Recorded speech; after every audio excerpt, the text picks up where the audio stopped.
to X-Ray Theater here on WWE.com. Hey, Kevin. Okay. Hey, all right, man. What's up, everybody? Welcome to the show. Big day here on Bite This. Not only will we be talking to good old JR a little bit later on, but also the People's Champion, the greatest entertainer in the history of this fine industry. The Rock is going to be here a little bit later on in the heels of a big win over Hulk Hogan at No Way Out, a very controversial win, and certainly a very entertaining performance as well, both Sunday and then Monday live on Raw. We welcome you to the show. 888-LIVE-WWE is the number to dial if you want to be a part of it. Also, the instant feedback up and running. Send your questions, your comments to JR or The Rock in through that as well. Tom, welcome back. I know you've had a very busy week. Oh, it was a great week in Louisville. We had our big camp, OVW tryout camp last week, and had over 50 people. We actually had 52 people show up, and I think they got a hell of a deal. I really think it was productive, and hopefully we might get a couple future WWE superstars out of this camp. So out of the 52, really only 2 look Possible. like? Really? Yeah, maybe 2 or 3. Possible. I was a little disappointed because people didn't come in what I believe would be tip-top conditions. Some did, some didn't. But nonetheless, we being Jim Cornette, Danny Davis, Rip Rogers, myself, Rocky Johnson, Brad Shaw, Sergeant Slaughter, Crash Holly, along with a lot of the OVW crew regulars, Rob Conway, Nick Densmore, Doug Basham, Damager, Nova, helped out a lot.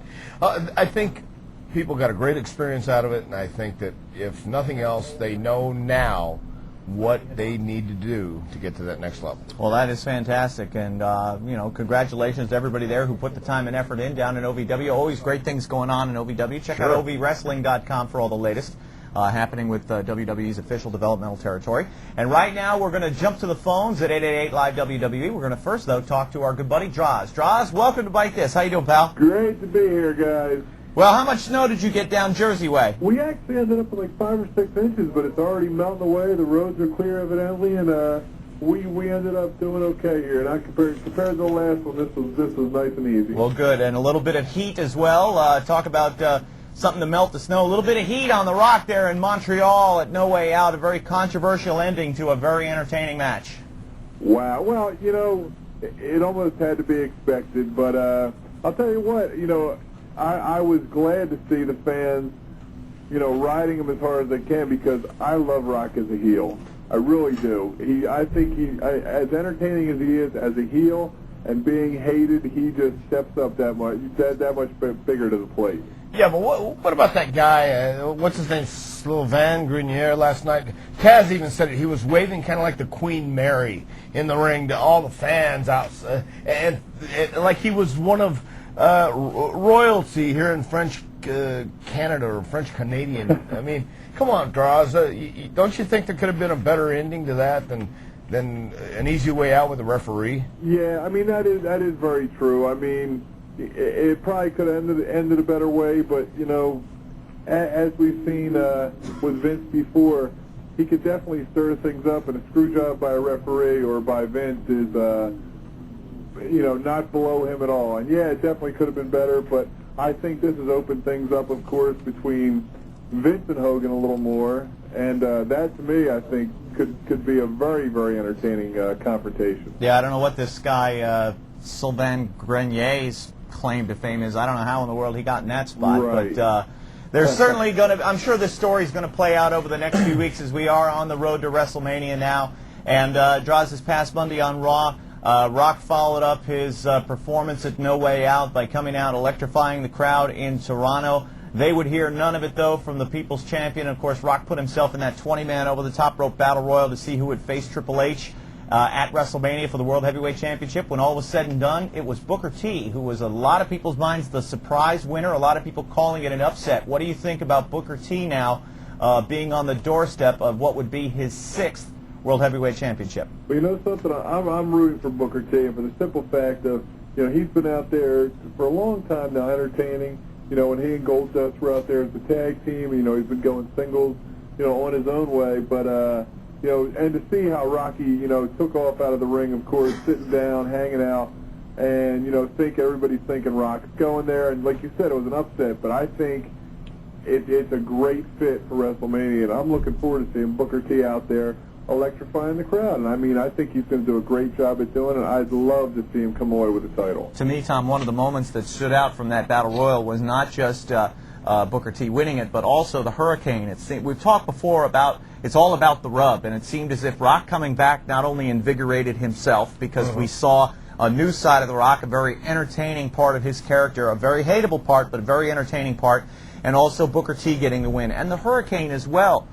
Just that seemingly innocent backstage moment between those two, which was an entertaining piece of television, then plays out in the ring later on. A lot of guys getting the opportunity to get that rub from The Rock while he's here. Well, I think it's great. I think it's great that the superstars, the younger superstars, are taking advantage of all the opportunities pretty much just handed to them, thrown in their lap. I don't mean handed to them like, here, run. Here, you're going to have this opportunity. We're going to make you a superstar. It's up to you once you get the ball to run with it. And going up against someone like The Rock, whether it's an interview or a promo such as Rock and Hurricane did, or in the ring, you have to be able to step up. And I think that Hurricane did a hell of a job. And I'm anxious to see how far this guy can go.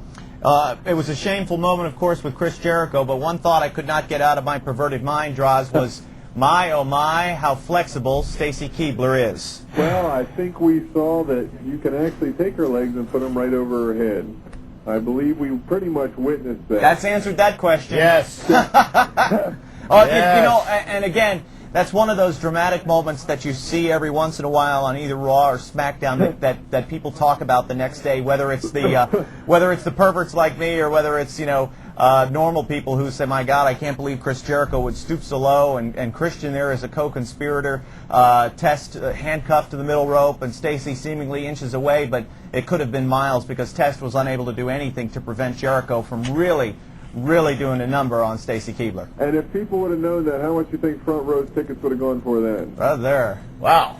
I'm going to print some up. Yeah. We got to start getting on that. We got to start getting on that ticket bandwagon. That's the way it's got to go. Right. Well, I know, Droz, of course, as we head towards WrestleMania, the two matches that we do know so far, of course, Triple H, Booker T, gave us your thoughts on that, but also Brock, Kurt Angle. I wanted to get your thoughts about that, and also what we're going to see next week, which could be Paul Heyman's Waterloo inside a steel cage. It's one-on-one, Brock Lesnar, Paul Heyman. That'll be reminiscent of Austin's beating on Bischoff, but in a steel cage.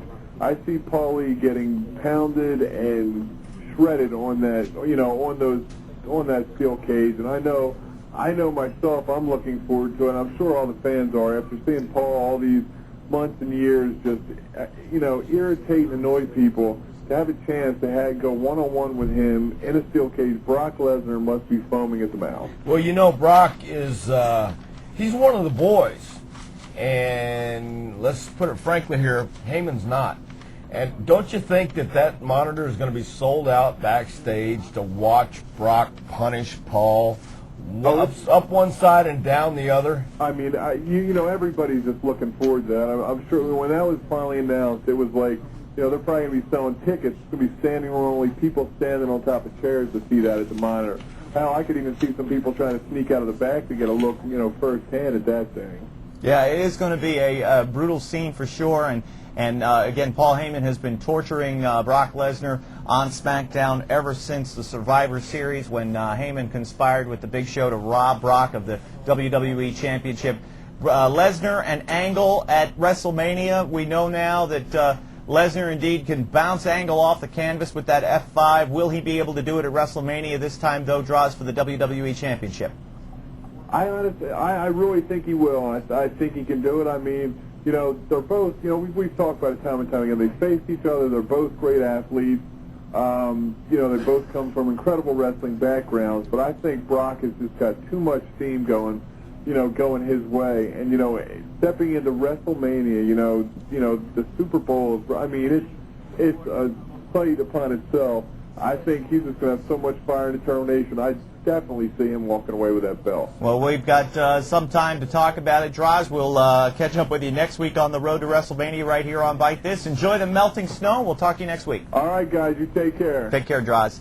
Droz checks in each and every week here on Bite This. You can always listen to him right at the top of the show, and you can also read Droz's thoughts every week. Droz's 2 cents in the commentary section of WWE.com. You can always check that out as well. I happened to pen a little column this week, as I normally do after a pay-per-view, giving my thoughts. And the one thought that really was preeminent after seeing not just No Way Out, but also Raw and SmackDown as well, was how great the crowds were in Canada this week. 3 fantastic days of television. Yeah, I think everybody was geared up, fired up, knowing that the action was going to be hot with the anticipation of Stone Cold Steve Austin showing up at No Way Out, and then possibly the anticipation of showing up on Raw or SmackDown. But as we learned, Austin and Rock both will be on Raw next Monday night. Yeah. And I think that anticipation alone drew a lot of the people there to get up and excited. And once again, you can feel the tension.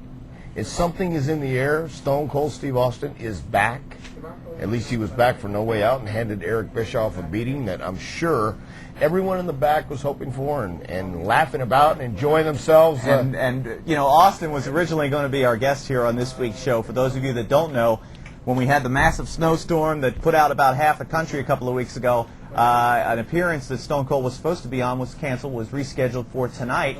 So Steve had to reschedule his appearance here on Bite This. We were fortunate enough to get The Rock. But I would love to ask Stone Cold, and we'll have the opportunity in the next couple of weeks, just how every moment he savored in dishing out that beating on Eric Bischoff. We had speculated so much upon their history here on Bite This, but I think that every ounce of frustration over these past 8 years now, since 1995, came out all at No Way Out. You got to think about this. Austin had a lot of frustration geared towards Vince McMahon, but that frustration, in part, I think, was because of Eric Bischoff. And who would have thought in a WWE ring, Stone Cold Steve Austin would finally get some retribution and revenge against his former boss? Yeah, I thought it was great. It was poetic justice. We'll be talking to Taz in just a little while as well. Taz will give us his Tales from the Hook, the point of view from the SmackDown side of things. Taz with always a great point of view, had a great ringside seat for a tremendous No Way Out event. Plus, he and Michael Cole called all the action as well last night on SmackDown, where we got to see the debut of Brian Kendrick in a WWE SmackDown ring, and it was that was one of the most enjoyable 4-minute and 58-second matches I have ever seen in my whole life.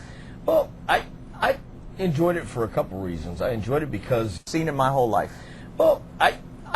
enjoyed it for a couple reasons. I enjoyed it because Brian Kendrick didn't have a chance in hell, but he proved he had a chance to stay in there a little longer than people gave him credit for. Even Kurt Angle, I think, was just playing around a little too long. At least he waited until 4:58 to beat him. But it was enjoyable. It was enjoyable because you could tell this kid has heart. This kid wants it. And it's going to be very interesting to see how bad and what's going to happen next. A lot of feedback as well about my loud shirt last week. A lot of feedback, a lot of positive feedback. So I just want to say, positive. Hey, all positives. Speaking of feedback, we do have a winner for the 101 names we'll announce next week because I left them up in the office and I forgot. So you got to do it differently. We've got a winner, but we're going to make the announcement next week. Yeah. No. I like to just spell it out. Flat as put the heat right on yourself. Sure. I'd have had the announcement, I'd have had the name, but I forgot it. I left it upstairs in my office. We got a call here. Who's the caller's name? Nigel is on the phone. Nigel, welcome to Bite This. Hang on. Hey, Nigel. Wait, let's go back to Nigel if we can real quick. I think he had something very interesting to say there. Sure. It sounded... That's that alien talk. He was singing. Yeah. I do believe. That was a new hit single. Yeah. Let's talk for a few minutes. A lot of firecrackers. Right. I want to give you guys a couple of updates, a little news for you before we talk to Taz, JR, and The Rock here on Bite This. Trish Stratus today is here in Stamford, Connecticut doing a photo shoot. No way! Yes. And it's an exclusive photo shoot for the fans of WWE.com celebrating her victory as Internet Babe of the Year. Now, those photos are going to be put together and composed and compiled and put together over the next 2 weeks, and it'll be uploaded and for you fans to see and enjoy. It's going to be put together, composed, and put together? And composed. Because I want to make sure composed is in there, too, as well, because you can't do 2 and 4. You ever enjoy the Fanatic series? Oh, Certainly. It's available video Yes. on demand right now, as is No Way Out, VOD right now. Also, check out WWEShopZone.com, because not only are they offering the brand new, well, that doesn't look good, brand new WWE magazine featuring The Rock, but they've got a lot of great subscription offers and opportunities, all kinds of package deals and all kinds of great things. In fact, ways for you to get yourself free merchandise on WWEShopZone.com. So go in, check it out, and live large there. What do we got, Nigel again? We're going to try Nigel one more time. Nigel, welcome to Bite This. How are you? How about you? We're doing well. Where are you calling from? I'm calling from Athens, Georgia. Athens, Georgia. Yes. Home of the Bulldogs. Yes. How about them dogs? How about them dogs? Inside the hedges. What's happening down Athens way today? Well, speaking of Athens and everything, I was watching Raw this past Monday, as I'm sure everybody that listens to the program, and I just thought that it was great now that The Rock has returned. I mean, he brought so much electricity to the show, and also it was much more comical. I mean, even as the Royal Rumble, as the main event, I found that he made Raw much more interesting than it had been in the past couple of weeks. Oh, it certainly did, and I think, again, we mentioned right off the bat, Nigel, it's all about the rub. It's all about, Rock can't be just a one-man show while he's on Raw now. Rock has to make everybody that's around him, he has to make them stars as well, and I certainly think he did that with Booker T and with the Hurricane, and even in Stone Cold's absence, because all signs are pointing towards a confrontation between Rock and Austin this Monday live on Raw from the Nassau Coliseum in Uniondale, Long Island. So certainly there are a lot of bases covered by The Rock on Monday night. Can I ask a question Yeah. really quick?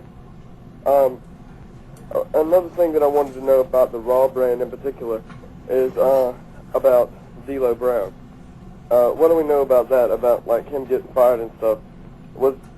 I know that, this may not be a show that we want to go, behind the scenes, so to speak, and talk about, kayfabe and everything. But I want to know if there was a certain problem that happened. Well, I think that's something that we can talk about with Jim Ross a little bit later on. Okay. But Tom, what's your take on the D'Lo situation? I think it's one of those things that happens to all of us every now and then.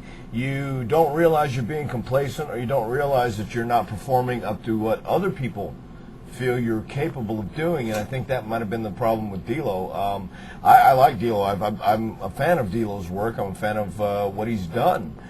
But the fact is, sometimes you go out there and you don't perform the way that WWE officials, i.e. Vince McMahon or JR, feel that you're capable of doing. And there's a lot of hungry young lions in the weight, just ready to go. And also, I look at it too like this. Yesterday, Emmitt Smith was released by the Dallas Cowboys. The all-time rushing leader in the NFL. He'd spent his entire career in Dallas, was let go for cap reasons. Now, we don't have a salary cap here in WWE, but we look very heavily, and I'll talk with JR about this, about the bottom line, and financially, D'Lo Brown reported to make a pretty hefty sum of money.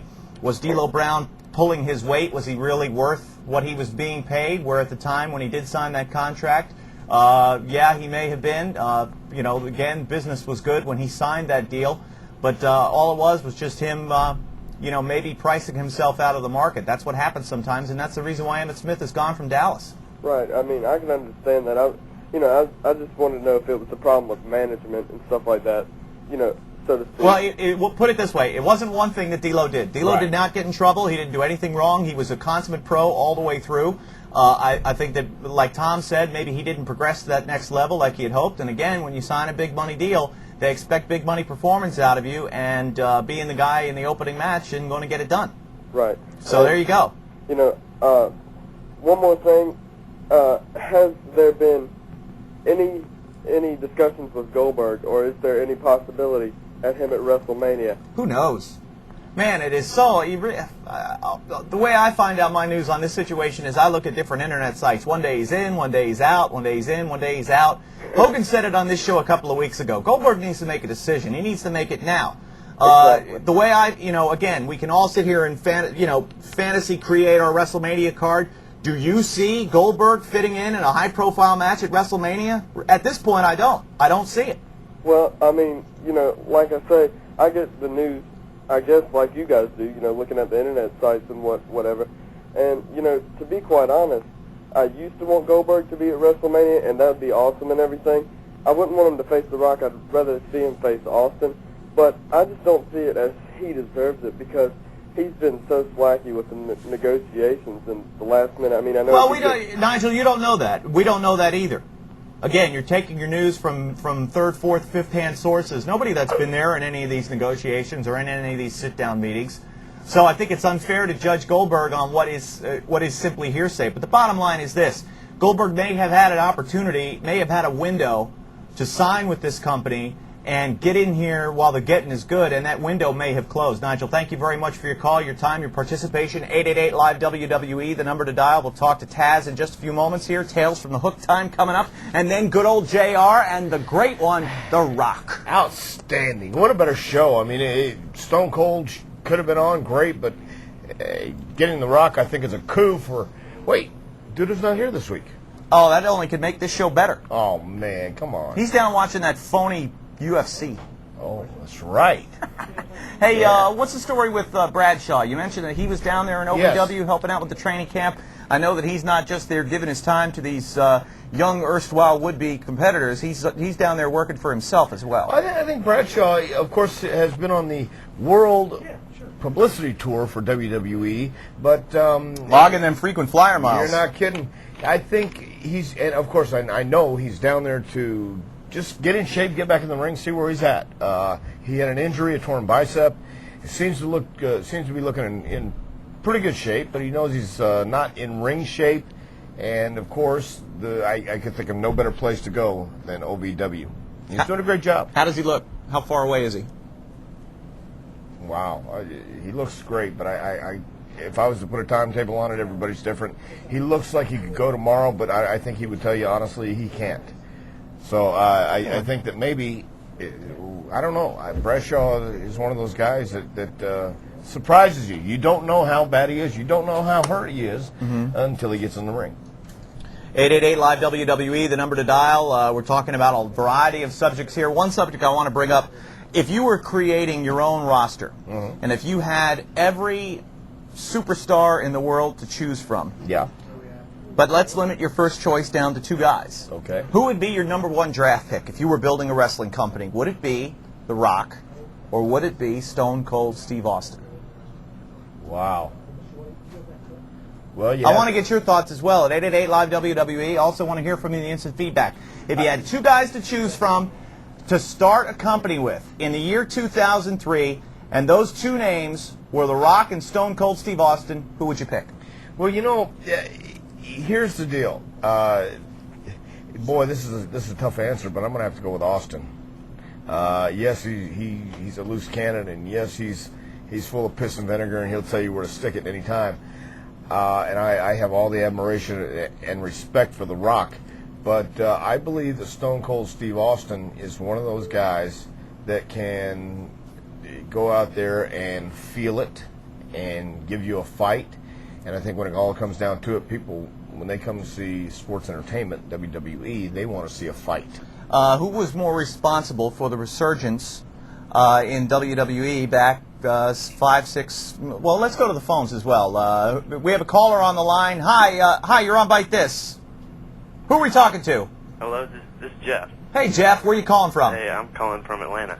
What, boy, we got George in the house today. First we had George on my mind. We had Nigel from Athens in between the hedges, and now we got George on my mind here with Jeff. What's going on, pal? All right, that's all we got to do here at 4 o'clock on a Friday afternoon. Well, you should try getting yourselves jobs. No, I'm just kidding. Well, I mean, I do have a job, so let's keep that between us. Yeah, shush. Yeah. What's going on?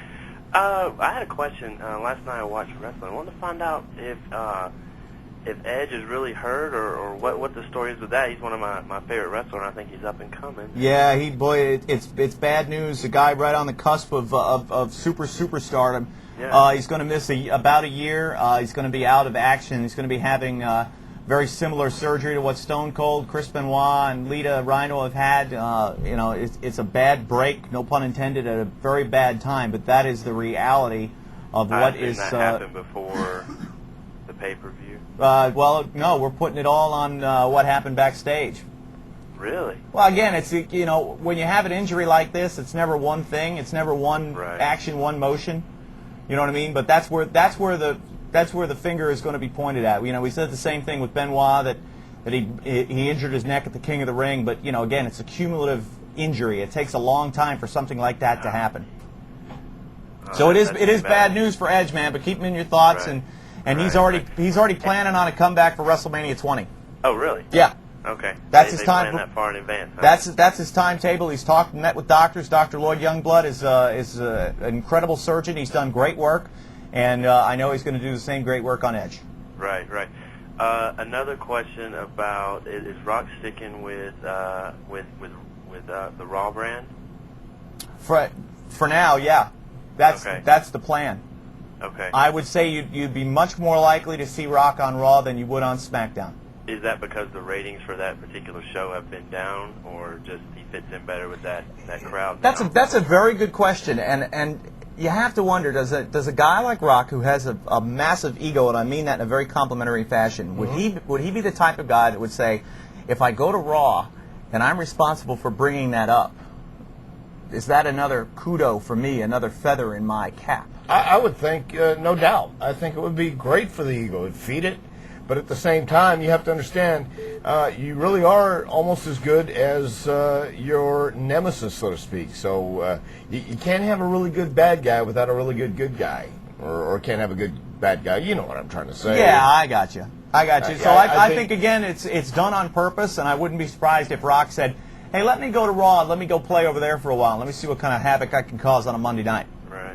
Right. I personally, to answer your question that you posed to all of us, I personally, as much as I like The Rock, and believe it or not, the reason why I started watching wrestling was for The Rock, I personally would pick Stone Cold because of his commitment. I know he hasn't shown that in the past by walking out, but it seems like if you're going to build a show around one guy, you want a guy who's only doing that. Well, okay, I'm talking in a perfect world scenario where Rock does not have Hollywood obligations and Austin's past is in his past. If you're building one cornerstone for a wrestling company, who do you choose? And are you still going to pick Stone Cold? I think so, because I think he identifies with more of us as Georgia boys. Again, those are very good points, Jeff. Thank you very much. He identifies more with the crowd. Thank you very much for the call, Jeff. Thanks for letting me on, guys. I appreciate that. Sure. 888-LIVE-WWE if you want to participate here on Bite This. Also in the instant feedback, we want to know, what's the story? Who do you choose? If you had one guy to build a wrestling company around, would it be The Rock or would it be Stone Cold Steve Austin? Tom chose, actually, went out on a limb and chose the former Alabama junior heavyweight champion Mike Jackson, which was quite a surprising choice for you. Yeah, well, Mike would be my pick just because he good. Hey, you know what, man? I got an email from a guy who said he really appreciated the Tommy Rich impressions and that I was dead on. Man, those were dead great. on. That was great. All right, now we got Tales from the Hook time. It's time to venture to that lovely section of Brooklyn known as Red Hook with our pal Taz. Taz, welcome to the show. Kevin Kelly, Dr. Tom here with you. Hello, Tom. Kevin, what's going on? Not much. What's happening in the Hook today on a Friday? Very quiet day. Not a lot of casualties today. Not much going on. No. If there was a terrorist attack, they wouldn't come here. I guarantee you. It's a good day you didn't have to use your AK, right? No, yeah. There you go. Yeah, but I might go down to the local bodega down the block and get dinner for my family. So, all right. Good eats down there. Jamaican food is excellent there as well. Yes. Hey, first of all, Taz, congratulations on a great job at No Way Out. You and Michael Cole, I thought, did a fantastic job, and I really wanted to compliment you on the story that you brought out about The Undertaker, because we haven't mentioned The Undertaker's performance yet. I wanted to save that for when Taz came on. But your explanation and digging in, getting that story about Taker working on mixed martial arts moves, to me, really buttoned up the whole story nicely. We saw Taker going for his power moves, unable to do them to the Big Show, and then having to finally pull out the triangle choke, which led right into the preparation he had been doing to this match. Hats off to you. That was a great job. well, thanks a lot. And also, I mean, like one of the things that I do is I sit down with the guys. You know, I mean, like Undertaker and I, when I said it on the air at No Way Out, if anybody remembers, I said we sat down for about 25, 30 minutes, and it's the truth. I mean, so basically, I remember when I was wrestling, I would always want the announcers to sit with me, or if I can go to them, just so they can get in my head a little bit. I didn't really get that opportunity here in the WWE, but when I worked in ECW, I mean, before any of my bigger matches, Joey Styles would always make sure that him and I would sit down, and he would pick my brain and all that stuff, and to see what I was thinking, and to his strength, he did that with all the guys, and something I kind of learned from him without learning from him, and just as an ex-wrestler, I want the announcers to try and tell my story the best way they can. And that's something where, like, most of the guys, I can't speak for Raw because I don't work for Raw, but on the SmackDown side of things, all the guys will, throughout the day will sit down with Michael Cole and myself and give us some feedback. That being said, Taker spent a long time with me on Sunday at No Way Out, and I got a chance to pick his brain. So, and I think to his credit, he has changed his style. He adapts to who he's wrestling, and over the years, you can see his character just evolve to something different. You want him to ground and pound, to be the big, nasty man, he can do that. If you want him to go in there and be a striker and throw hands with a guy and get that street fight look, he can do that. And we've seen twinges of him doing some mat work, like the triangle choke, for example. So, I think me being a big fan of mixed martial arts matches, along with Taker, I know he's a big fan of mixed, MMA stuff. I think that helps right there to tell his story is easy for me. You know what I mean?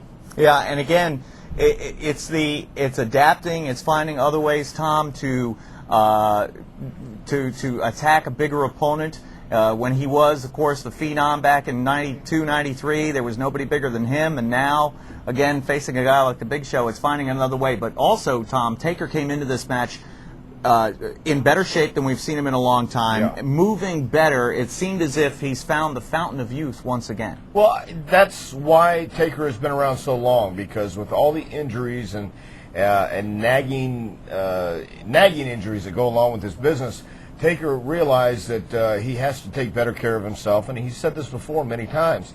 He knows he has to adjust to what he's doing now, and whoever he gets in the ring with, especially against a guy like Show, if you don't change your style and don't adapt, and Taz, I think you'll agree with me, you'll get caught right in the middle of something and go down pretty quick. Oh yeah, Big Show could trip and accidentally fall on you and break your neck. You know? I mean, he's that big and powerful. I've been in the ring with the guy. I mean, you have too, Tom. I mean, it's like Taker too is a monster, but I mean, Big Show is got so much height and weight, and he's a freak. He's like a woolly mammoth. But I mean,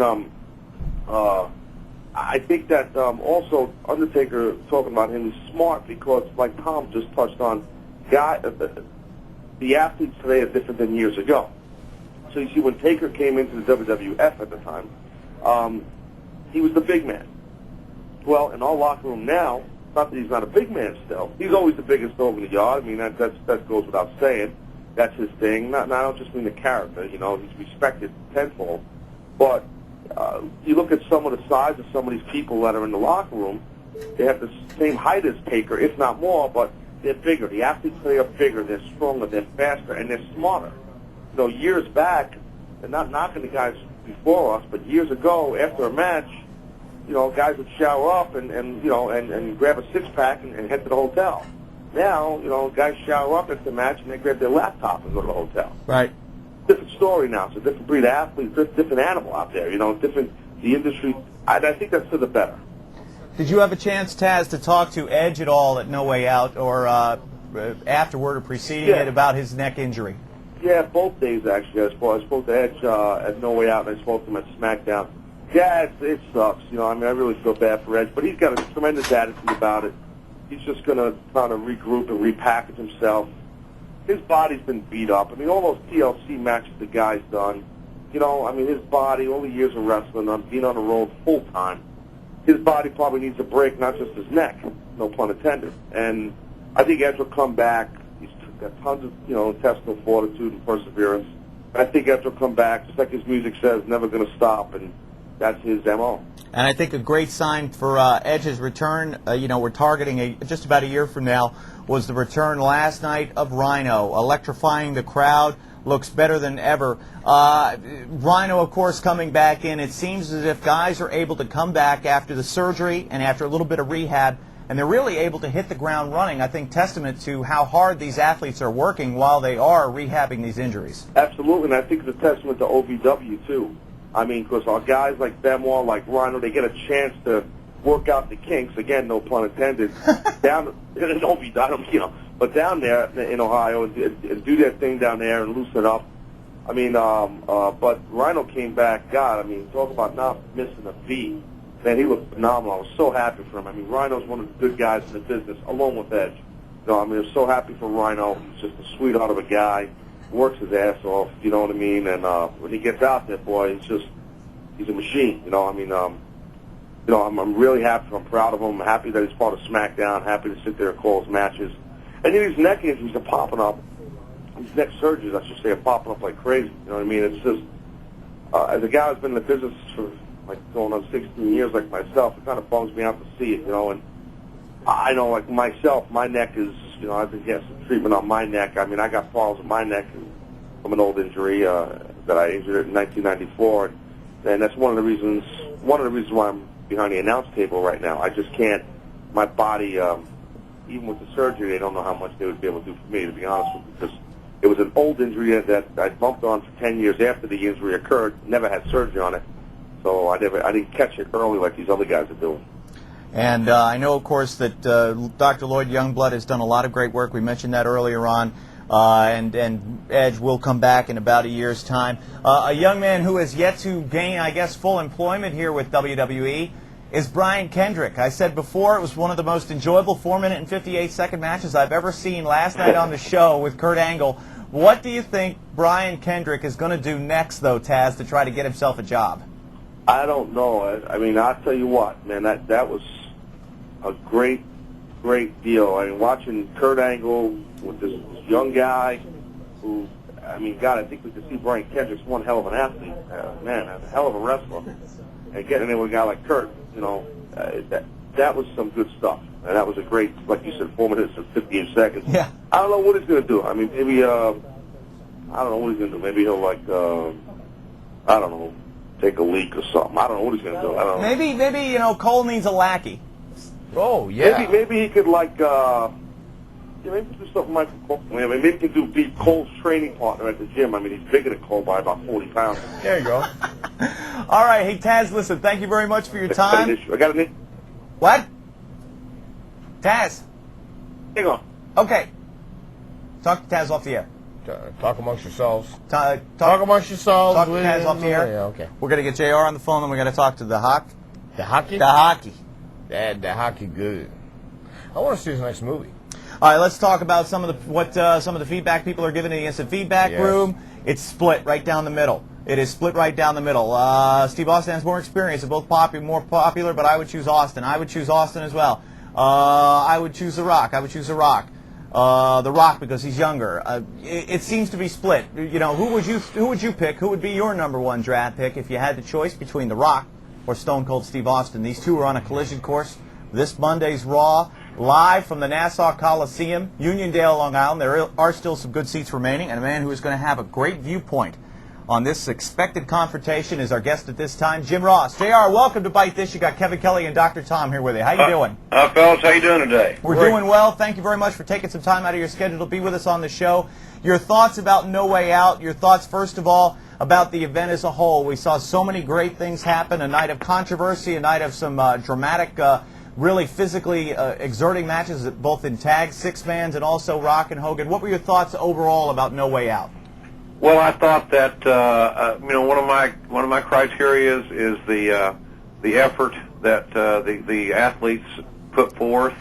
We're not going to be able to make everybody happy all the time on creative and that sort of thing. It's just the way of the world. You can't make everybody happy all the time. But one thing that we can do, that we can guarantee, is that we hopefully see a great effort from everybody involved. I thought we had that on Sunday. It's a big deal to me. I say that a lot, but I think that's where it all starts. I think it all starts with how hard you want to work and how badly you want to entertain the fans or your customers, whatever, or your consumers, whatever term you want to use. So I thought from that perspective it was a very, very solid show. I thought that the audience, the crowd there in Montreal, did a great job in making a lot of noise and being uninhibited. Yeah, they certainly are opinionated. Yeah, well, that's fine. I think that's good. I think that's some of the best market research you get, and sometimes when we go into arenas that where the silence is deafening, it's more often than not because we're not providing the audience what they believe they want to see. So hopefully, we've had some interesting extremes in Nassau, and some nights we've had huge crowds it was like they were watching the 18th hole of the Masters, and then some nights we've had smaller crowds there that were very vocal and very uninhibited. I don't know what really to expect on Monday night, except that I feel like there'll be a rear end most every 18 inches. That's always nice. But boy, it's just you just really never know nowadays. But the one thing's for sure, the crowd can help us make a show more successful. There's no doubt about it. What about JR, the return of Stone Cold Steve Austin when he came down that ramp, or when the glass broke? Eric Bischoff was in the ring, but when Austin came through the curtain down the ramp, the people went nuts. You were out there. Give us your reaction on Stone Cold returning. Well, I thought that probably it was one of the louder ovations that I've ever heard. There have been a few other times in my career where there were a few moments in the New Orleans Superdome when the late Junkyard Dog was red hot and was coming off a huge issue and had a great antagonist to work with. That certainly were some memorable moments because of his popularity. Certainly, The Rock has had some significant moments of his own. Mick Foley has created some moments of like that throughout his career, and deservedly so. I remember Triple H coming back after being injured and gone for so long, coming back at the Garden. That was certainly one of the more memorable nights that I've ever experienced. But the Austin return in Montreal was ranks right up there as one of the handful of most emotional moments, loudest pops that I've ever heard. And of course, it was easy for JR to get excited about the Stone Cold character. I'm a friend of Steve's, and I'm glad that he's back, and I'm hoping that he can and rewrite the legacy that he deserves. And that's pretty much going to be up to him and Mother Nature. So I'm excited about that. But it was one of those moments that you probably, as someone who still loves the business and is a fan, that I'm probably going to remember for many years to come. JR, we're talking today here on the show about a variety of subjects, and one of them that's come up, one of them that I brought up, was if you had to choose one franchise player, one guy to start an organization with, taking away all Hollywood commitments or whatever, if you had to choose between The Rock or Stone Cold Steve Austin, who would you choose? Well, I think that's kind of gets back to writing the Ross Report on the internet. I'm damned if I do and I'm damned if I don't, and I really would prefer not to answer the question. I have a huge amount of respect for both guys. I in my role as senior VP of the company, I hired both guys. I've negotiated their contracts. I've gone through some very interesting times with both men. If you look at it over the long haul, Stone Cold probably would tell you to pick Rock because Rock's younger, and Rock probably is going to be around a little bit longer than Steve. So if you had to look at it just from a birthday situation, you'd probably pick Rock. But I'd be reluctant to pick either guy. I don't know. It's like saying, who do you want to quarterback your team? Joe Montana or Johnny Unitas. Right. Well, it's making you almost choose between who's your favorite child too, because I know you have such personal affinity for both guys. Yeah, and it's just that's the way it is. I have a lot of respect for both those guys, and I don't think it'd be fair to either one of them. Well, I'll say this: if you flipped a coin, you can't lose picking either one of them. Yeah, it is definitely a no-lose situation. Talk about, it seemed as if Stone Cold Steve Austin was able to get out 8 years of frustration and anger that he's held back towards Eric Bischoff this past Sunday at No Way Out. What was your viewpoint on the whole interpersonal dynamic at No Way Out between Steve and between Eric Bischoff, and where you see this whole thing going forward? Can these two coexist on the same show? Because Bischoff is still Raw's general manager, and Austin is a top draw on Raw. How can these two coexist on Raw each and every Monday night? Well, I still think there's probably some venom that Steve retains as it relates to Bischoff. I don't think he cleansed his soul and had any religious experience on Sunday as it relates to the beating that he gave Bischoff. I think there's probably a little bit more of that, those feelings. And Steve doesn't trust very many people, and he forgives even less. And I think that he took it very personally that Bischoff thought that Austin would never really amount to anything in this business, and probably should go to truck driver school or something along those lines. So I think there's probably some venom left.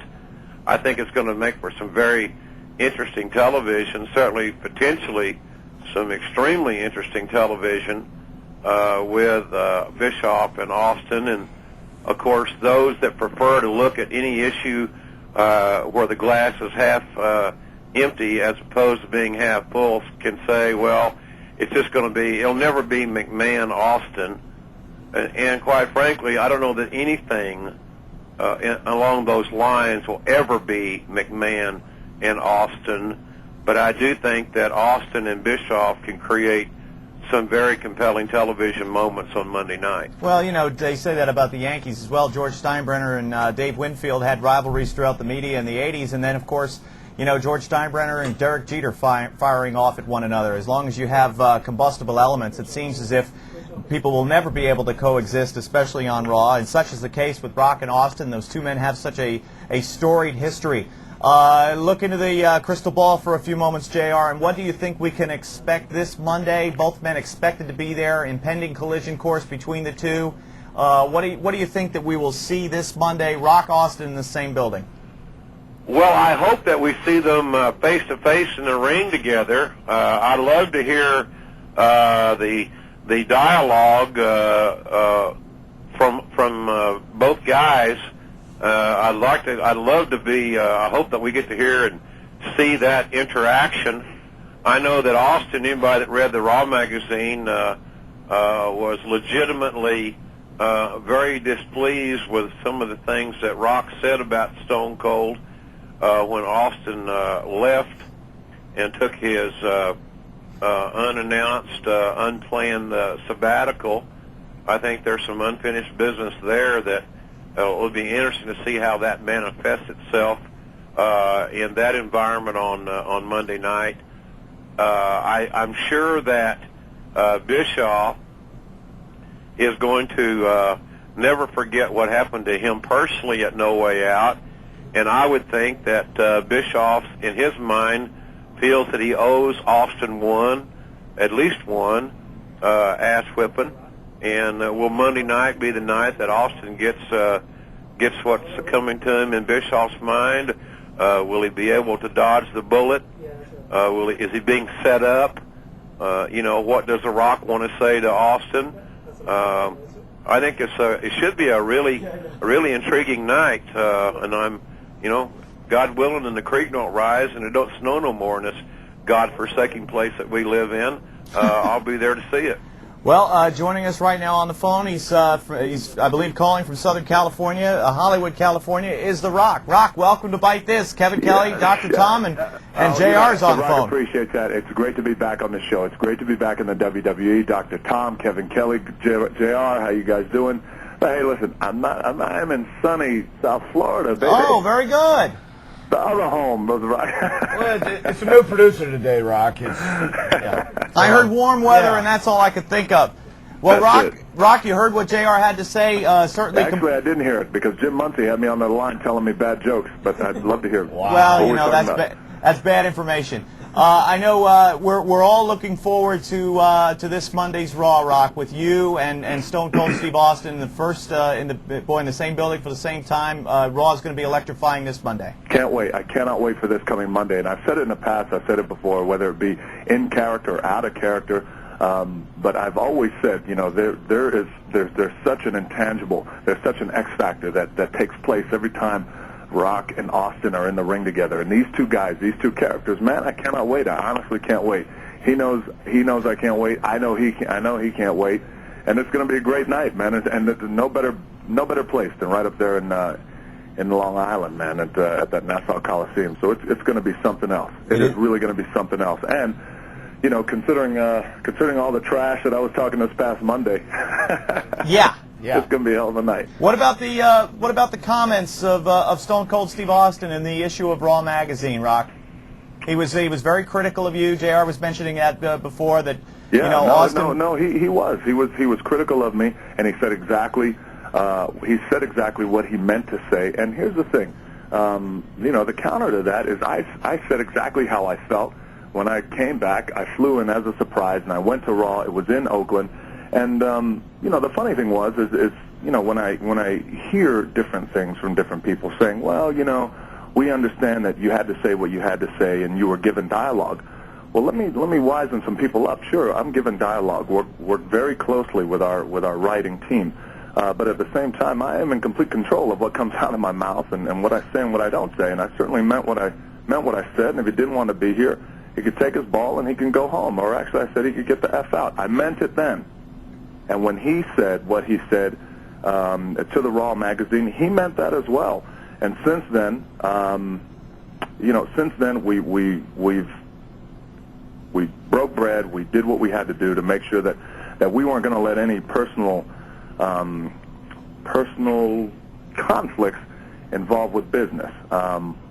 You know, I've been friends with him for a long time, and I make no mistake about saying that, and have no qualms with saying that. And which is a big reason why that intangible happens, because there's a big trust factor that has to be put in place and put in motion when you get in the ring with a guy like that and with a guy like me. And anyway, so we've solved that. Can't wait for this Monday. It's going to be off the hook, guarantee. I'm going to put a little extra special JR barbecue sauce on it just for good measure and whoop his ass. JR, what do you think about that? A little barbecue sauce served at Nassau Coliseum this Monday. Well, they could use some good taste over there, and that barbecue sauce will work. And Rock's had it, and the boys have had it, and that project's moving right along. But I'll go on the record to say the barbecue sauce is pretty damn good. I told you that, Jim, on the air, and a lot of people thought I was BSing, but no, it is. It's pretty damn good. There's a few times in my 30 years in this business where you know that when certain talents focus on each other, that you know it's going to be extraordinary. And there were times in the 70s when I was a referee, and I was refereeing a Briscoe-Dory Funk match for an hour that was extraordinary. There were times when I saw Junkyard Dog with a variety of tremendous adversaries, Ric Flair and Ricky Steamboat, Ric Flair and Terry Funk, but really, in all due respect, all those guys, personally. And so everybody can write this from the internet the right way, so when I piss everybody off, they can quote this right. But on a personal level, because of my personal relationship with the participants involved, nothing that I have been around compares to the chemistry that Rock and Austin have. No matter who's the protagonist, no matter who's the antagonist, there is an intangible that you can't wrap your arms around. Maybe you can't smell it, or maybe you can't taste it, but you can feel it. It's amazing. And so I'm hoping that this Monday launches the next chapter to what has already been a bestseller. And here's the thing. I appreciate that, by the way, Jim. But here's the thing. This is why I'm so excited about this, is the fact that, you know, I mean, this for the match to be set, Rock Austin at WrestleMania one more time. I mean, you're looking at Rock Austin 3. But guarantee, man, this is going to be the best one out of them all, because me in this capacity, Steve in the capacity that he's in right now, Me as a heel character, him as a babyface character, it's very clear-cut, it's very defined, and I'm able to say exactly what I want to say, how I want to say it, in my own creative way, and throw my flavor on there, and he's able to respond. I mean, it brings me back to the very first time we locked horns, and it was the Rattlesnake and the Brahma Bull for the Intercontinental title. Jim, I know all you guys remember that, man. That was like 4 years ago. So this time around, it's going to really be something else. And Jim brought up about all these other guys from Ricky Steamboat to the Funks to Briscoes to Ric Flair. And I've had the opportunity to be in there with Ric Flair, with Hulk Hogan, like at last year's WrestleMania. It was a tremendous match. I've had great matches with Mick Foley, with The Undertaker, and the list goes on, Triple H, and all these guys, Kurt Angle. But man, nothing compared to just that intangible that you can't say, you know what it is, this is it. You just can't put your finger on it. You just have to be there. You have to feel it.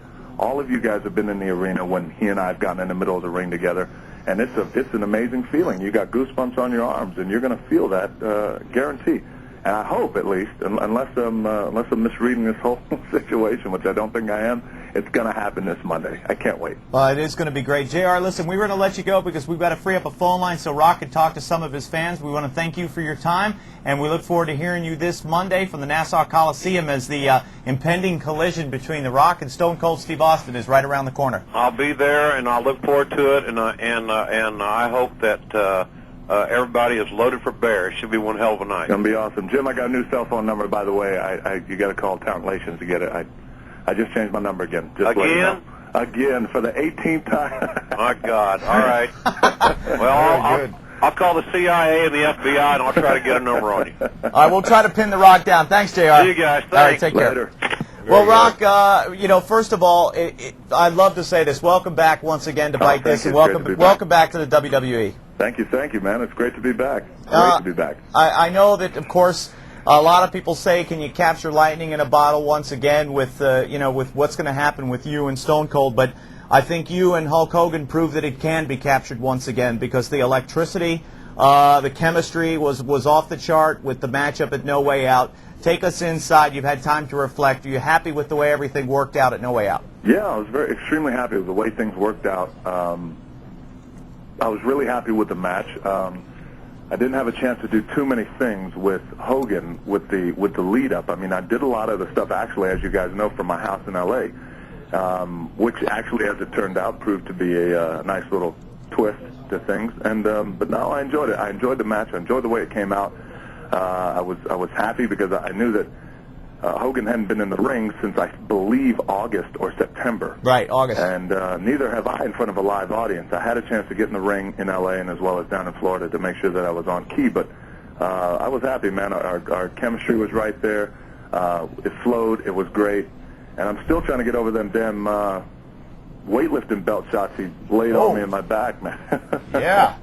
It was something else. But, yeah, I was happy with everything. It was great. And, again, I'm not going to sound like a broken record, but I honestly, I can't wait. I can't wait because there's a lot of elements that are going to come into play this Monday. Rock Austin one more time. Again, me is a very definitive and a very new heel character.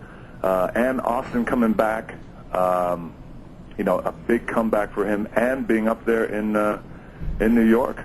Man, it's not going to get any better than that. It's attitude against attitude. Well, of course, Nassau Coliseum was the site of your last match at SummerSlam, and that was really where I felt like things began to turn as far as where the character is now. So many times, Rock, I know you've said this before, that the audience dictates what you do really in there, and they help take you on that ride as well. And then, of course, we got to the Raw 10th anniversary, and the crowd was very much against you that night. Yeah. A lot of those same elements are going to be back at the Nassau Coliseum this Monday night. Right, and here's the thing, but the difference is, the key is now I can be me, and it's the exact same thing that happened 4 or 5 years ago. When they were booing the hell out of me, it's like, man, let me just be me. So it's the exact same thing. And you're right, I've always said the audience will always dictate. I mean, we can try our best to manipulate and dictate and go in a certain direction, but at the end of the day, the audience will say, you know what, this is the way it's going to happen, and this is the way it's going to go down. And they made it very clear and very vocal, and I've always made it very clear and vocal, like they can cheer me, they can boo me. I'm completely cool with that because they work hard for their money just like I do. So I'll be damned if I'm going to let somebody tell me how I'm going to act when I go out and I want to let my hair down and suspend my disbelief. And here's the thing, I told him that, and it wasn't just a wrestling promo. I think we were on, I think it was Raw when I said, okay, or it was on SmackDown, just so you guys know, are you clearly prepared to go where we're going to go when you start booing me? Because we'll have a fun ride, don't get me wrong. But, you can't expect the Rock that you're going to get. I mean, it's going to be, now everything is just going to be taken to a different level that you're not used to. And having a good time while doing it. And as you can tell, man, I'm having a blast. Oh, yeah, that's for sure. Yeah, no doubt about it, Rock. One of the things that I really have enjoyed the last couple of years of your career, how you evolved, and you've taken advantage of every situation you've been in. One of the questions a lot of people have asked, and I've heard the story.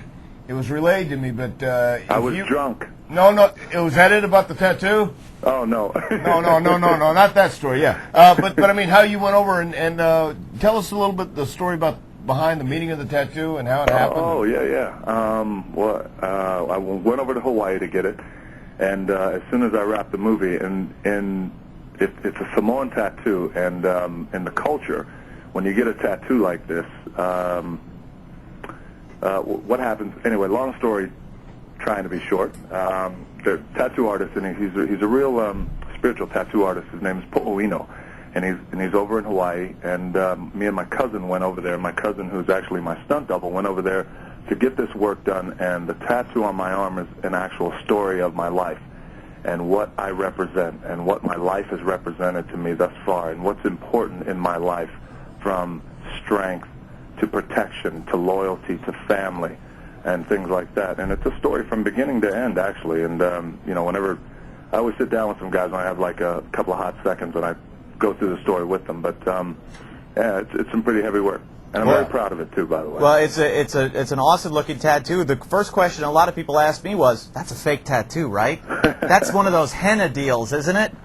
That's going to be able to come off. Isn't that going to... How is Rock going to be able to get movie roles now because he has a big tattoo on his arm? Did that thought ever cross your mind about any of that stuff? No, it never crossed my mind, and I always thought that was an interesting question because it actually came from a lot of the boys as well in the back. They were like, man, that's hot, that's awesome.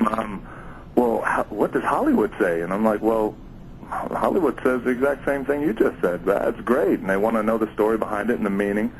But, in film, all you do is cover it up. Just like how they cover up the bull and they cover up a lot of other tattoos. But it's really easy to cover. Well, that's, again, that's great. And I know that when we first met Rock back in 1996, you told the story about being, in line to take over the role of High Chief. And the fact that you would have had to get tattoos from your waist on down to the middle of your thigh. And that was something that, is part of the heritage and the tradition. Absolutely. And it falls right in line with this. And in Samoa, it's called a pe'a, and that's exactly what this is. And it took 15 hours to do, and a total of about 20 hours. I sat down with Po'oino for about 4 hours, talked to him about my life, talked to him about what's important to me. And in customary tradition, I was there getting the tattoo for 15 hours. We stayed up. My cousin's work was 24 hours, so it was a whole day.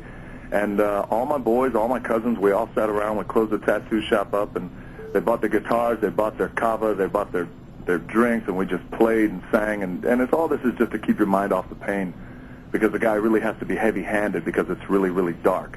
And in order to get those dark colors, you got to go heavy and strong. So. Well, they did a lot of work, and it was time well spent. Let's talk about playing the guitar, because that was something I did not know that you were a master. And I'm thinking, okay, what is there, a guitarist off camera? No, that's really Rock playing the guitar. When did you learn to play guitar? I've been playing that for a couple of years. Yeah, I've been playing for a couple of years now. I'm into blues. I like R&B. I like all that stuff. Play some country as well.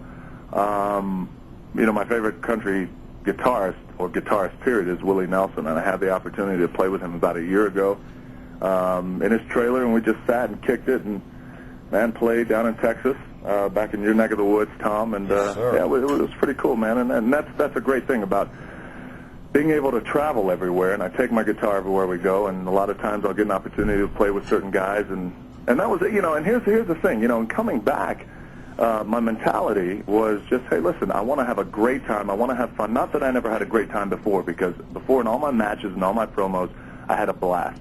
But the mentality still remains the same even now as a heel. But see, even more so to me, because I'm able to have so much more freedom. I could do and say basically whatever I wanted to within the spirit of the storyline, and we keep that, man. So guarantee Long Island is going to get a song this Monday.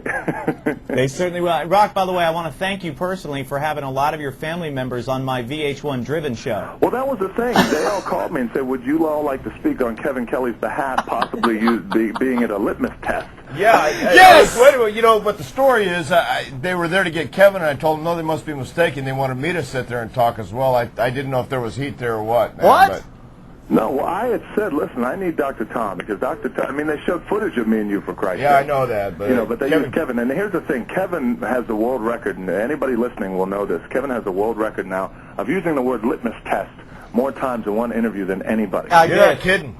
Me and the Litmus people, I got a sponsorship deal, Rock, and I got to fulfill my obligations. You and Tampax and the litmus people. So Yes. I'll tell you what, Rock, take me through the Hollywood journey now, because the movie that you recently wrapped, talk about that movie and where it stands as far as being released, titled, whatever, as much as you can. The movie I recently wrapped is entitled Eldorado, and I'm pretty sure the title's going to change. They're still doing a couple of more tests. And they do these movie testings, these movie title testings throughout the country, and they see what works, what doesn't. And as of now, Eldorado has gotten a great response. But there's a possibility it may change. It'll be out in September. Very funny. It's an action comedy. Myself, Sean William Scott, Stifler from American Pie, Christopher Walken, and Rosario Dawson from Men in Black 2 and The 25th Hour. And man, we just had a blast, and it was a lot of hard work. Peter Berg directed it. Thought he did a fantastic job, and the next movie I start will probably be at the end of May, or in the beginning of June, and it's entitled Walking Tall, and it's actually an adaptation or a remake of the original, which took place about 30 years ago, man, and it's a strong story. For those of you who don't know, and I know you guys know the movie. I mean, it's about a guy who comes back into his hometown. I play a decorated soldier, fought in the Gulf War, and my entire town is corrupt. The police department's corrupt. Everything's corrupt. They try to kill me, and they try to mess with my family, and I'm not going to back down. And in this time, especially now, and we're going to play the movie now. We won't play it in the 70s. It'll play now. It'll be contemporized. You know, with all the complexities of the world, you know, it's very simple. It's a very simple plan. I go back to my hometown. I can't change the world, and I can't stop any war, but I damn sure I'm going to stand up to this town that's and especially this police department that's corrupt, and they're not going to run me out of town. And I take care of business with one big stick. So it's a story about Miami, basically, when you say corrupt town. Wow. No idea how to go there. Miami's a beautiful... All the things you could have said. Miami's a beautiful city. Come on. And Just because you went and didn't graduate from Florida State or whatever it was. Well, you know, listen, Ron Simmons, myself, you know, and we've got... you and the litmus people. Yeah, we've got... people. That's where the litmus test was developed, was at Florida State. I took several of them. Hey, here's a question from the Instant Feedback Room. Lesnar73 wants to know, do you think your heel turn will affect people watching your movies or upcoming movies, or has the Hollywood people gotten any feedback towards you about what you're doing now, character-wise? Well, the Hollywood people love this kind of stuff because especially when they could see me in this capacity. But I don't, I give our fans a lot more credit, I think, than a lot of people. I mean, they they have the ability to separate, fact from fiction, and I mean, they see The Rock, and here's what, my goal, babyface or heel, has always been just to entertain the fans, and they know that, and they see me in this capacity entertaining them. So hopefully, when the movie comes out, they'll know, well, the bad Rock I was seeing was a character, and I'm going to go watch him in this movie. And but no, I hope not, unless, and if they do, then if they do, they do. Hopefully, they can separate the two. Vin Diesel's a punk, isn't he? He's a Rock wannabe. He's a punk. Vin Diesel's a punk. Actually, I met him. He's not a bad guy. He's not a bad cat. I met him a couple of times.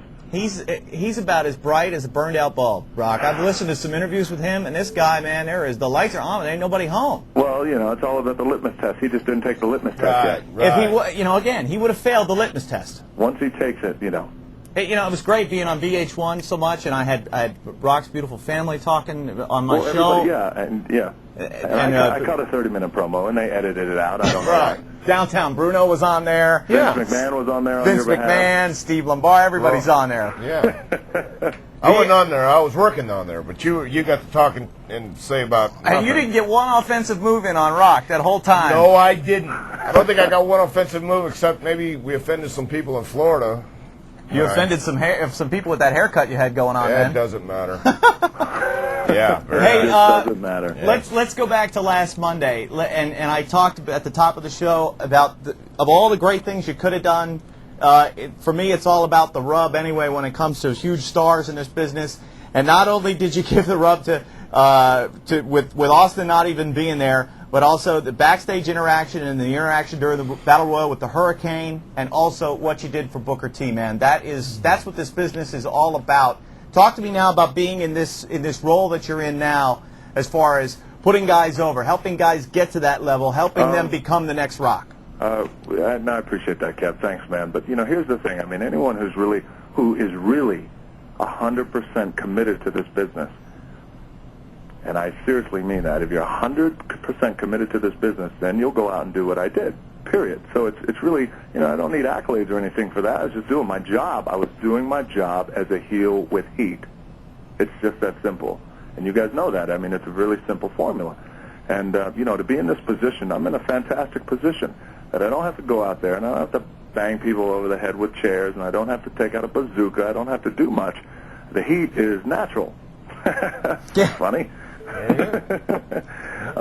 But, having said that, I'm able to go out there and do what I did for Booker, no problem. And, hey, I couldn't wait to get to the back and shake his hand, and I told him this, and, I'll say it on the show that I said, hey, in this business, and as you know, and things are predetermined, and there's showmanship, and it's written and all that, I mean, it is still one hell of an honor, and it's still one hell of an accomplishment to become, or at least to be on your way, to go to WrestleMania and be in the main event and fight for that big ring, man, that big brass ring, and that's what he's doing. He's put a lot of hard years into this business, man, and I'm happy for him. I'm proud of him, and it's fine. Now, with the Hurricane, here's an opportunity. I mean, this guy, he's a gimmick. It's great, and I couldn't wait to do the stuff backstage with him. We did it, and the response I've been getting has really been tremendous, like overwhelmingly tremendous, and so much to the point that that down the road, guarantee you will see a Rock versus Hurricane match, and I can't wait. We're going to have a blast. And it'll be box office when you do it. It'll be great. That's the bottom line. You got an opportunity to get in there with a guy who I can have fun with. I mean, when I told him as a superhero, he wasn't shit. And all these other guys can whip his ass. I'm sorry for saying that. If there's any kids listening to the show, I apologize for not saying that word, but.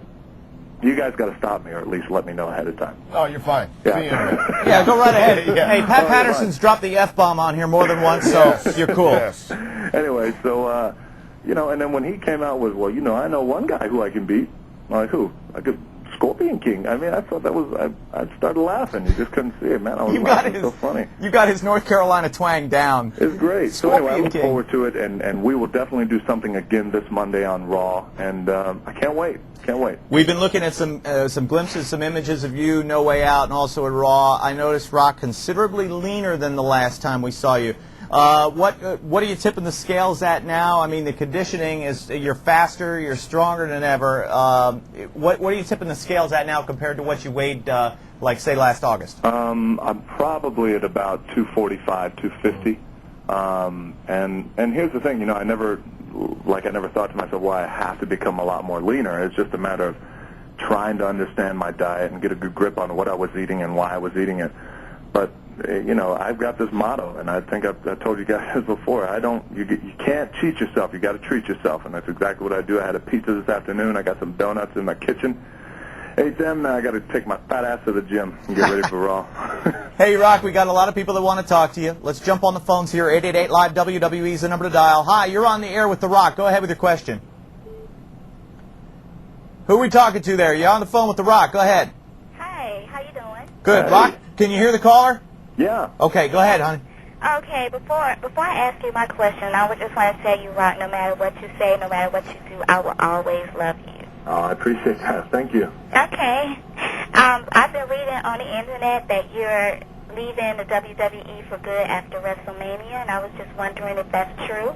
No, it's definitely not true. No, as a matter of fact, that's a rumor that's been kind of going around for a couple of months now. WrestleMania may be my last pay-per-view for a little while because I have another movie to film. But you know, I chose to come back. I chose to do this pay-per-view, WrestleMania, and possibly the next one after. It all depends on a couple of things, a couple of variables. But you know, I chose to come back because you know I love the business and I love helping out and just having fun. And even now, I'm in the middle of pre-production, so my days off are nil. But after WrestleMania, but no, I'll never ever be done completely with the WWE somehow, some way. I mean, these guys are going to have to, I don't know. They're going to be begging me to leave one day, I guarantee. I doubt that, yeah. Hey, Rock, let's talk about Goldberg because a lot of things Yeah. were written on the internet about you and him meeting and him coming out to see you on the set. And Yeah. again, it didn't come to me from credible sources, so I don't really know. But I wanted you to tell it in your own words. Was there a meeting between you two? What was the gist of it? And what are your thoughts about the fact whether Goldberg should or should not come to WWE? Why he has, why he hasn't? Do I think he should come to the WWE? Absolutely. I absolutely feel like he should. But again, that's completely up to him, and it's up to Vince and what kind of deal that they can strike. I think with a guy in his position, with the career that he's had within the short time that he's had it, you know, if there was any sort of exodus that he might feel like he deserves, it would have to happen up here. You know, and to me, in the wrestling industry, your career is not complete if you have the opportunity to come up here and work. It's not complete until you come up here. And again, that's only if you've had that opportunity and you didn't take it. But yeah, we did meet. He came out to the set. We hung out for a little while, and we BS'd a little bit. He had just came through from Japan, and it was good seeing him. And I've been doing all I possibly could to arrange things and phone calls and meetings and things like that. So from what I hear it's looking pretty good. When, I'm not too sure. You guys might even know more than I would at this point, being up there. But I hear things look pretty good, possibly. And when he's coming in, I have no idea. You know, he might be in and gone. Yeah, Come back, who knows? Yeah, that's something that we were talking about earlier on. It's like the window of opportunity, I think, for WrestleMania may have closed, but with 12 pay-per-view events a year, there's always a great time to bring Goldberg in, and he certainly could fulfill a role here. Rock, we got one very important large-breasted woman who wants to talk to you. She's from Miami as well. Her name is Boom Boom. Boom Boom, thanks for calling in like this. Welcome to the show. You're on with The Rock. Hello? She's listening to her computer, Rock, and not listening to the phone. She puts herself over all the time, 26 years old, enormous cans, wants to know how long you can eat pie for. She's got a lot of vulgar things to say, but it's always entertaining. We've had... Hello? Look. Oh, here we go. Oh, my God. Boom Boom! Hello? Hello? Hello? Yeah, how you doing? I wanted to tell The Rock... Oh, for the I love... wanted to tell The Rock that he is the hottest thing in WWE. Oh, well, thank you, Boom Boom. And I wanted to tell you because I know you see a lot of, I know you go different places. I saw you once on last April in the Cheesecake Factory with your family, with Y2J, and you came up to us so nice, like, you know, you treated us very well. And... Cheesecake, huh? Huh? Nothing. Oh, okay. Oh, okay. Well, it's good to talk to you again. If I talked to you already before. No, but I want to tell you that I love your character now. It's different. And anybody else there that doesn't like you, that's, you know, that doesn't agree with, you know. Hey, Rock, listen. Boom Boom was sending a lot of vulgar comments to the instant feedback before. She wants to know if you're going to be in Playgirl. She wants to know how long you can eat pie for. Oh, yes. So go ahead, ask these questions. Come on, how honey. long you can eat pie? What's that? for how long can you eat pie? Oh, The Rock can eat pie all night long. Oh, my God. Oh, hey, honey. Woo. Okay. Oh, my All right, God. thanks, Boom Boom. Okay, bye. Okay, bye-bye. Bye, Boom Boom.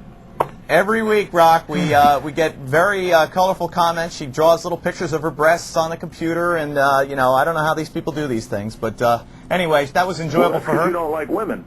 What are you talking about? Yeah. I don't know what I'm talking about. He knows what he's talking about. All right, so all right, who would win in a real fight, Rock or Vin Diesel? Oh, real fight? Yeah. Shit, are you kidding me? I would knock his teeth so far down his throat, he'd stick his toothbrush up his ass to brush him. Check. Gotcha. Okay. Check. Hey, Rock, I want to know. I want to know with Hollywood now. There's a lot of offers that have got to be coming in for you. Take me inside the world of what it's like to get all these scripts. Throw some out. Look at some. This is interesting. This is garbage. Yeah, How does that all happen? Well, the process, it really is an interesting process, and I give a lot of credit to my team that I have around me. I mean, these guys are tremendously hardworking guys who are nonstop on the grind 24/7, man. And if I'm like that, then everybody around me has got to be like that, and they are. So they're always fielding scripts and reading them, and you know what we do, especially now, and I've made it a point because, you know, there's always a lot of scripts and there's always a movie to be made. But I'm very lucky in a sense that I can make movies that I want to make, which are big, fun, entertaining movies. And when people leave the theater, you know, hopefully they leave with a smile on their face and they're like, damn, man, that movie was great. You know, I had a great time. That's what I want, you know, and especially not necessarily in lieu of everything that's going on in the world today and all the drama that's going on in the world, not necessarily because of that, but because I know personally, you know, how I like to feel when I go out and I want to go watch a movie and I want to get away from everything. I'm not into heavy dramas, you know, and I don't feel like crying. I cry enough every time I see Kevin Kelly say litmus test, but, you know, the last thing I want to do is do that, so... Anyway, man, I'm just, you know, I'm lucky and very happy that, again, I'm in a position that I can do movies and work with really good actors and good directors and work with great studios who give me a lot of support. Well, that's fantastic. And too, who recognize the value of the product, of the WWE product, and the fans and how loyal they are and passionate. So they recognize that. They really, really do. I'm glad to hear that you'd be there's a fool not, if you didn't. I'm glad to hear that there's not a lot of bias because, you know, oh, here comes The Rock. You know, he's a wrestler, and, you know, what can he do? So I'm glad to hear that they respect you for what you do and respect this product for what it is. Yeah, they do. They definitely do. I mean, Hollywood has a lot of respect for these athletes, the guys who I'm in there with, and you know, it's one thing when I tell them, hey, look, listen, I am in there with the greatest and the best athletes in the world, because none of these guys, and now being in both industries at such a high level, I can vouch and I can honestly say that these guys in the WWE, from the Hurricane to Kurt Angle, all the way up and down that roster, these guys are the absolute best athletes in the world, and they are fantastic entertainers who put it down every single week. No stunt doubles. Virtually no 8-10-hour rehearsals or anything like that. And these guys go out there and, you know, they memorize their lines. It's live TV, and the choreography they memorize. And when you go out, I mean, these guys are floored. Hollywood is floored when I tell them, listen, I'm going to go out there for 30 minutes and have a match.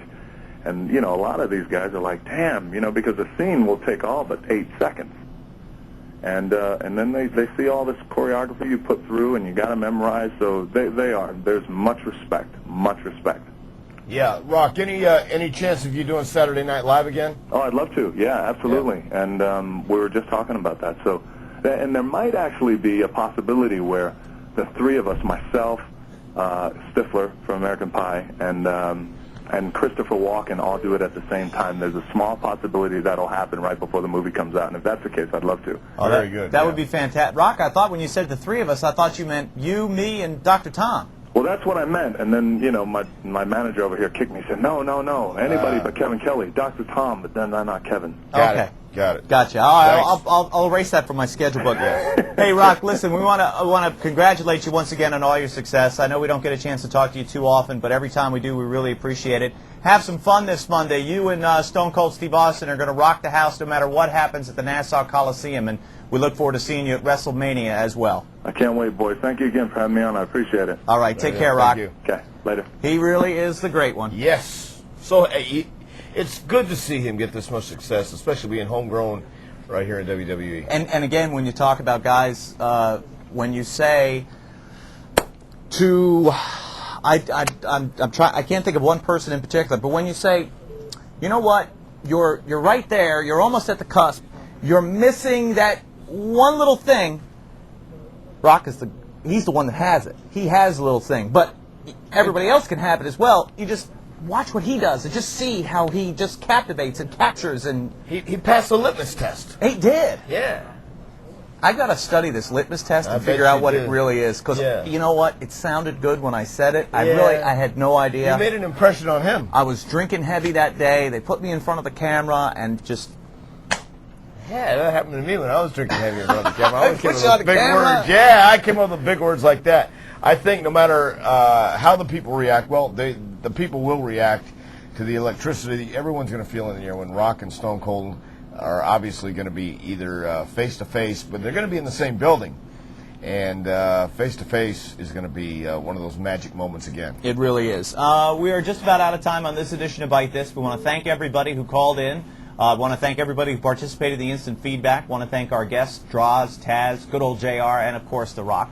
I want to thank the crew. I want to thank Matt Rat for sitting in for Matt Duda here this week, along with Chris Vallo, Arno Van Dutchie, And Susteren. who was back there kicking things and making noise and just aggravating me the whole damn time. Boy, when we get off the air, I'm coming back there, Arno, and I'm going to show you something you ain't He's never going to seen whip before. you and your Fajer. I'm going to work your Fajer over. All right. That's it for this edition of Bite This. We've got a lot of guests next week, so check out WWE.com to find out. We know that Rhino is going to be here. More guests announced throughout the week. Lots to do. Shop Zone, check all that out. Don't forget, Rock.com is going up live with new content this Monday night, so enjoy that. Enjoy Raw, everybody. Have a great weekend, and we'll see everybody next week on a special edition of Bite This, and we'll see you all then.